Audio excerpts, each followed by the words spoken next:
ঢাকার আশুলিয়ায় বাইপাইল এলাকা থেকে মজিদ মিয়া নামের এক ব্যক্তির মরদেহ উদ্ধার করেছে পুলিশ। এ ঘটনায় হত্যার কারণ জানাতে পারেনি পুলিশ।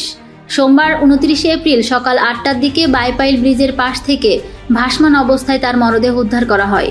নিহত আব্দুল মজিদ সিরাজগঞ্জের কাজীপুর থানার কাজীপুর গ্রামের মনসের আলীর ছেলে। তার বিস্তারিত জানা যায়নি।